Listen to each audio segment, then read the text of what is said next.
বাংলাদেশের অলরাউন্ডার সাকিব আল হাসান দেশে ফেরার বিষয়ে ইতিবাচক বিসিবি, তবে এরপরও তার দেশে ফেরা হচ্ছে না। তাই প্রশ্ন কমে বেড়ে চলছে কবে তিনি দেশে ফিরবেন, কোথায় আটকে আছে তার দেশে ফেরার পথটা। অবশেষে নিজেই সেসব বিষয়ে মুখ খুলেছেন বাংলাদেশের অলরাউন্ডার সাকিব আল হাসান। পাকিস্তান সিরিজ চলার সময় সাকিবের দলে ফেরার গুঞ্জন জোরালো হচ্ছিল। সমর্থকরা আশা করেছিলেন মিডল অর্ডার সামলাতে ও বোলিংয়ে ভারসাম্য আনতে সাকিব ফিরবেন, কিন্তু অমীমাংসিত আইনি বিষয়ের কারণে দেশের বাইরে থাকতে হচ্ছে তাকে। সাকিব বিষয়টি এড়িয়ে যাননি। তিনি বলেন, আমি আশা করি দেশে ফিরতে পারবো, তবে সবকিছু আইনি জটিলতায় আটকে রয়েছে। বিসিবি এই প্রক্রিয়া ত্বরান্বিত করতে পারে বলেও ইঙ্গিত দিলেন সাকিব। তিনি বলেন, বোর্ড এখন পর্যন্ত আন্তরিকতা দেখিয়েছে, একটু বেশি চেষ্টা করলে এই বিষয়গুলো আরো দ্রুত সমাধান হতে পারে।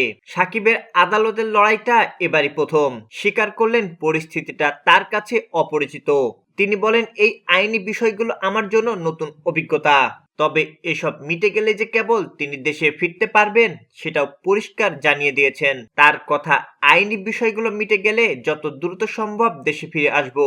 একদিন যদি বিষয়টার সমাধান হয়, ইনশাল্লাহ পরের দিনই ফিরবো।